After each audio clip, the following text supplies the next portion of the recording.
যেটা বললেন যে পবিত্র আমানত, সে আমানত বিএনপি এর আগে আরো দুইবার পেয়েছিল। তো আপনাদের সর্বশেষ যে সময়টা ছিল 2001 থেকে 2006, জি 1/11 এর আগে আমি সেই সময়কার, যেহেতু আওয়ামী লীগ ফ্যাসিস্ট, আপনি সময়টা বিশ্লেষণ করছিলেন, আমি সেই সময়টায় বিএনপিকে নিয়ে একটু মানে দর্শকদেরকে মনে করিয়ে দিতে চাই, যেহেতু অনেক আগের ঘটনা। জি 2006 সালের 18ই নভেম্বর প্রথম আলোতে একটা প্রতিবেদন দেখানো হয়েছিল, মানে তখন আপনারা ক্ষমতায়, যেখানে বলা হয়েছে নির্বাচন কতটা গ্রহণযোগ্য হলো কিংবা প্রধান প্রধান রাজনৈতিক দল অংশ নিল কিনা তার চেয়ে বিএনপির কাছে অনেক বেশি গুরুত্বপূর্ণ যে কোনো অবস্থা আওয়ামী লীগকে ক্ষমতার বাইরে রাখা। 1/11 হয়ে যাওয়ার পরে 14ই জানুয়ারি প্রথম আলোতে মতিউর রহমান সাহেব তিনি একটি সম্পাদকীয় লিখলেন, আমি কোট আন কোট করে বলি। তিনি লিখেছিলেন, বিগত 5 বছরে বিএনপি ও 4 দলীয় জোট সরকারের থাকাকালে যেভাবে ক্ষমতাকে কুক্ষিগত করেছে, প্রশাসন, পুলিশ, বিচার বিভাগ সবকিছুকে দলীয়করণ করেছে, প্রশাসনের সর্বত্র দুর্নীতির বিস্তার ঘটিয়েছে, তারই পরিণতিতে দেশে সর্বব্যাপী সংকট সৃষ্টি হয়েছিল। এরপর আরো কয়েকজনের নাম উনি উল্লেখ করেছেন, আমি সেগুলো আর এখানে বললাম না।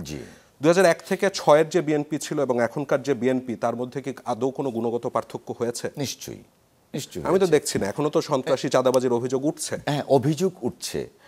আপনি যদি 2001 প্রমাণও পাওয়া যাচ্ছে। গতকালও দেখলাম একটা বাসের মধ্যে আগুন লাগিয়ে দিল আলিফ বাসে, সেখানেও বিএনপির নেতাকর্মীদের বিরুদ্ধে অভিযোগ উঠেছে। কোন লেভেলের নেতাকর্মীদের বিরুদ্ধে অভিযোগ উঠছে? তৃণমূলের কোন লেভেলের? এখন বর্তমান অবস্থার অনেকে পদধারী নেতাও আছেন। হ্যাঁ, আমি অস্বীকার করছি না। বর্তমান অবস্থার প্রেক্ষিতটা হয়েছে কি, একজন সাধারণ মানুষ, বা আমি যেটা বললাম গত 15 বছর 16 বছর মানুষের মাইন্ড সেট আপ হয়ে গেছে যে আমি ইচ্ছা করলেই একটা জিনিস নিয়ে নিতে পারি। আওয়ামী দুঃশাসনের যে একটা ফলশ্রুতি, দেখেন আমরা এটা অস্বীকার করার কোনো উপায় নাই, সমাজ ব্যবস্থাটাকে ভেঙে ফেলা হয়েছে। একটা সময় ছিল মসজিদের ইমাম, স্কুলের শিক্ষক, তাদের নেতৃত্বে সমাজ ব্যবস্থা, সমাজটা রান করত। সেটা কিন্তু নাই, চলে গেছে ছাত্রলীগ যুবলীগের হাতে। তো এই অবস্থার প্রেক্ষিতে 1 বছরের মধ্যে you can not expect to change overnight everything.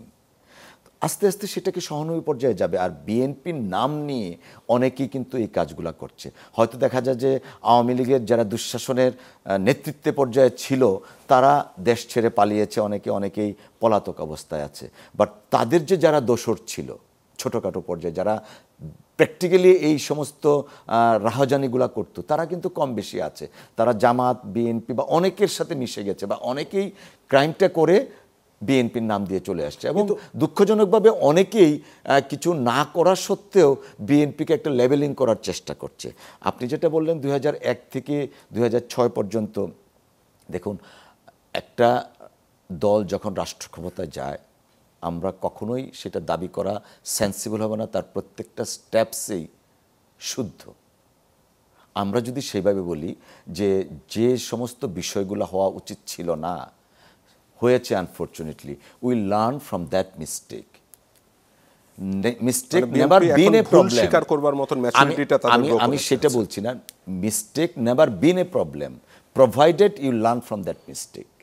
So 2001 থেকে 2006 পর্যন্ত বিএনপি রাষ্ট্র পরিচালনায় যে অবস্থা ছিল, এখন সেটা আরও ফার বেটার হবে। এই কারণেই বিএনপির মধ্যে অনেক নতুন নেতৃত্ব আসছেন, এবং বিএনপির যে রাষ্ট্র মেরামতের 31 দফা কাঠামোটা ঘোষণা করা হয়েছে, সেটার আলোকে কিন্তু আগামী রাষ্ট্র পরিচালনা হবে। এবং সেই রাষ্ট্র মেরামতের যে 31 দফাটা দেওয়া হয়েছে, এই 31 দফার প্রায় 95% বা 90% কিন্তু এখন যে রাষ্ট্র মেরামত, এই রাষ্ট্র মেরামতটা কিন্তু ওইটার মধ্যে ঘুরপাক খাচ্ছে।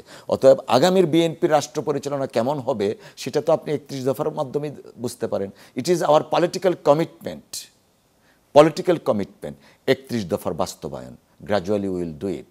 এই যে ধরেন 10 বছরের বেশি প্রাইম মিনিস্টার কেউ একক ব্যক্তি থাকতে পারবেন না, সেটা তো আপত্তি জানিয়েছিল ঐক্যমত্য কমিশন। না, আপত্তি জানাই নাই, যদি কিন্তু দিয়ে রাজি হয়েছে, যদি কিন্তু রাজি হয়েছে। এটা তো 2023 সনের 11ই জুলাই বিএনপির ভারপ্রাপ্ত চেয়ারম্যান জনাব তারেক রহমান সাহেবই সর্বপ্রথম, এই যে দেখেন আইডিয়াটা কার? চেয়ারম্যান সাহেবের। তিনিই বলেছেন যে 10 বছরের বেশি একাধারে কেউ থাকতে পারবে না। হ্যাঁ, সেটার ধরন কিছুটা চেঞ্জ হয়েছে। This is we welcome. আমরা একটা প্রস্তাব দিলাম, সেই প্রস্তাবটার সাথে যদি আপনি সংযোজন বিয়োজন করে এর চেয়ে বেটার হয়, সেটা তো এইটাই তো হচ্ছে বিএনপির সৌন্দর্য। বিএনপির বিউটিটাই হচ্ছে they can accept criticism, they can learn from their mistake, they can introduce new thing and accommodate your opinion. This is BNP, একটা উদার গণতান্ত্রিক রাজনৈতিক দল।